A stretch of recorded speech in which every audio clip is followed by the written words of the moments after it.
Если вы создали свою собственную эзотерическую НЛО-религию, основанную на ангельских пришельцах-европеоидах, утверждающих, что представляют галактическую федерацию, вы ошибаетесь. Бойтесь ложные дары приносящих и их неисполненных обещаний. Много боли, но время еще есть. Верьте, где-то рядом есть и добро. Мы противостоим лжи. Канал закрывается. Совершенно секретно, засекречено. За пределами Маджестик тайная космическая программа. Альянс ТКБ, неустановленное место, 31 августа 2022 года. Тема: космическая история инопланетной цивилизации Зулу, ад. Начальник оперативного отдела, кому? Всем правительствам, армиям и гражданам Земли, это официальный релиз Альянса ТКБ. В целях борьбы с контрразведывательными кампаниями против темы ТКБ мы вновь возвращаемся к публикации информации ряда сообщений прямо от наших высших должностных лиц, без посредников. Мы настоятельно рекомендуем, чтобы вы игнорировали информацию, связанную с ТКБ, которая не исходит напрямую от нас. Кое-какие раскрытия, привнесенные нами, были скомпрометированы.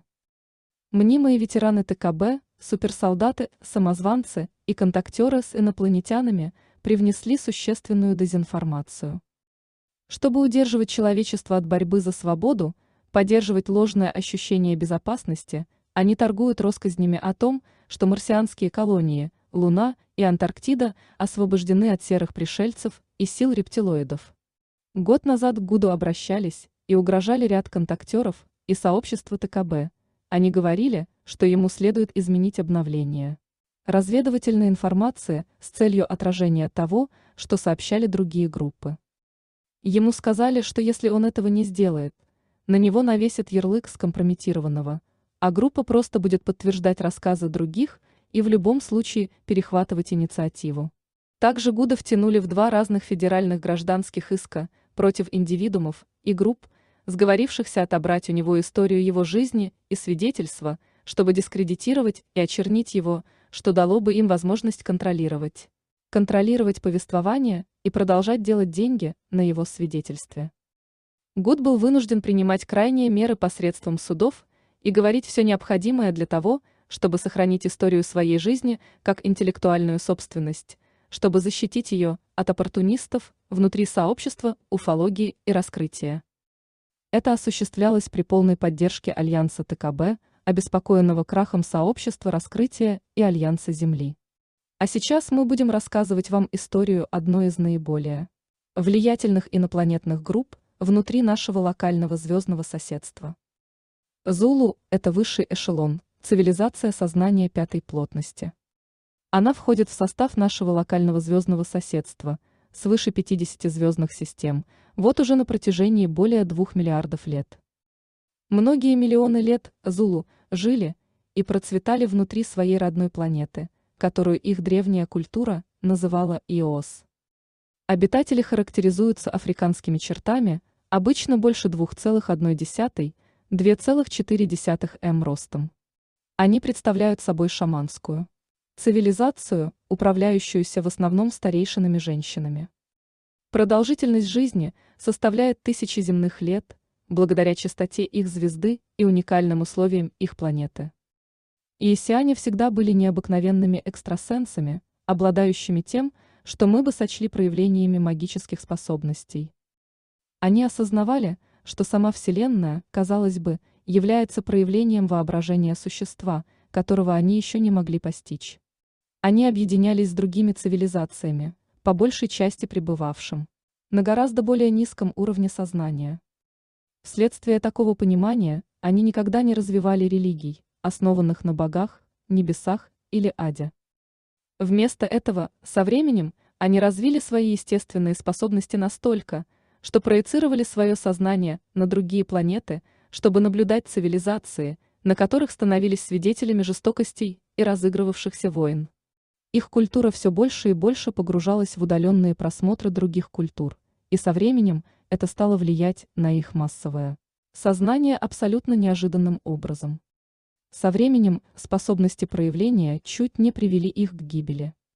В своих астральных путешествиях Они начали вступать в контакт со странными и могущественными существами, которые затем стали влиять на Иессиан посредством снов, молитв и медитаций.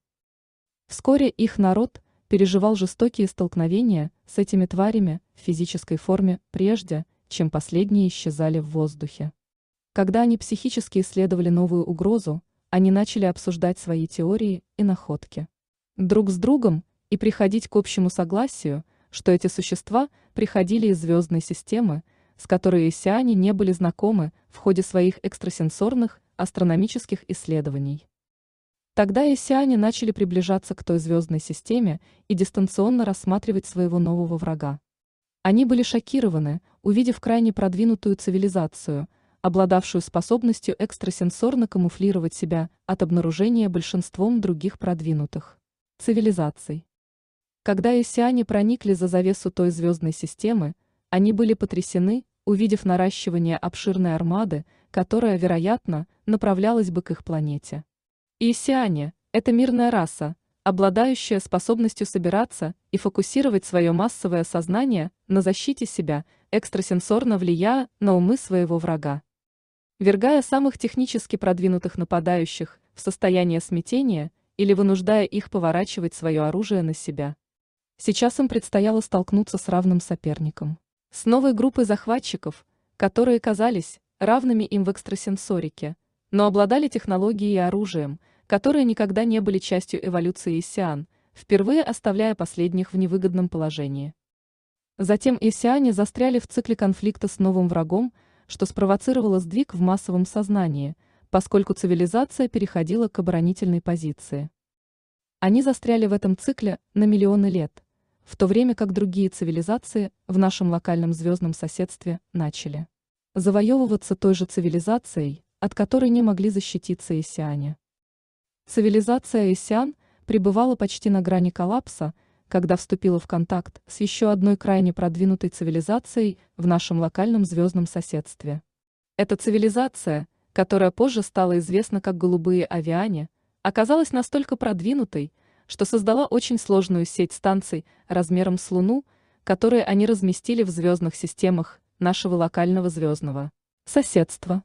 Станции пользовались энергией космической паутины, чтобы предотвращать вторжение других рас пришельцев, которых они считали расами генетических фермеров, влиявших на естественное развитие цивилизаций в соответствии со своими эгоистичными программами.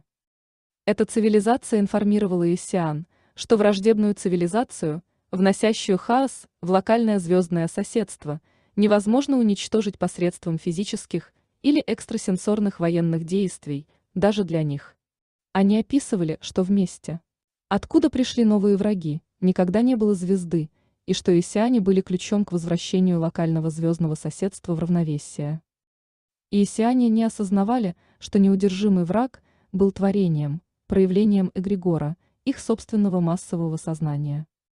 Они были настолько невероятно и неосознанно могущественными, что проявили самую большую угрозу, с которой обитатели локального звездного соседства когда-либо сталкивались до создания защитной сети. В то время как большинство цивилизаций проявляли богов, дьяволов, небеса и ад, иессиане проявляли своих собственных демонов, но на уровне, влиявшем больше, чем просто их собственная цивилизация. Им потребовались тысячи лет, чтобы удалить этих существ из их массового сознания и реальности, разделяемой с их космическими соседями.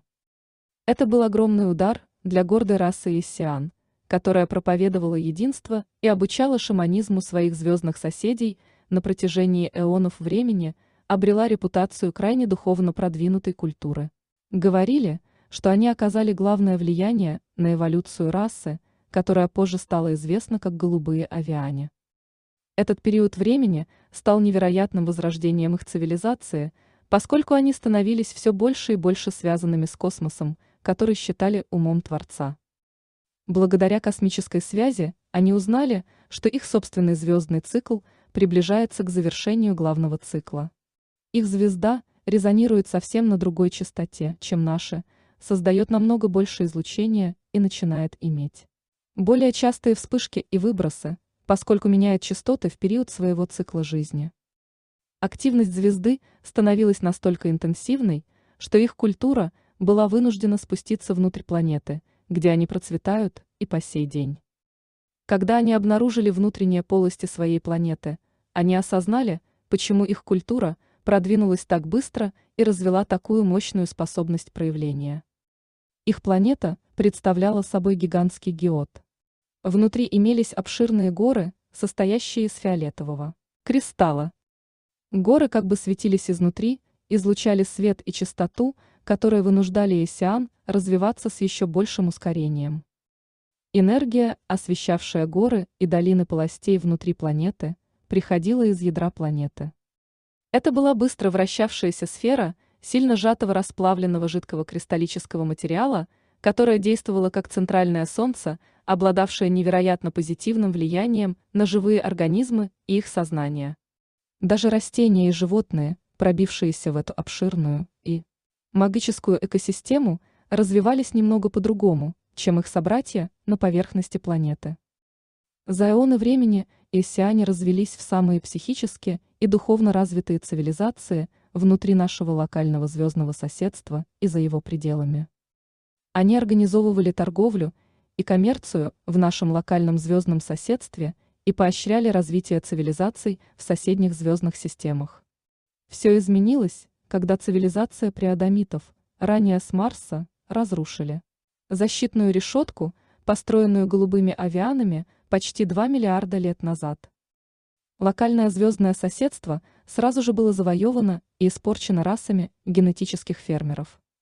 Поэтому у исиан не оставалось никакого другого выбора, кроме как изолироваться и пытаться работать с разными существами психически и телепатически, чтобы поощрять их забирать свою силу назад после обмена с расами генетических фермеров. Единственной звездной системой, на которую не влияли и которая не была завоевана расами генетических фермеров, включая группу Ориона и синдикат Андромеды, оказалась система, принадлежавшая исианам. Расы генетических фермеров посылали армады за армадами, чтобы завоевать систему исиан, но каждое нападение заканчивалось полным разрушением армады без указания на то, как она была разгромлена.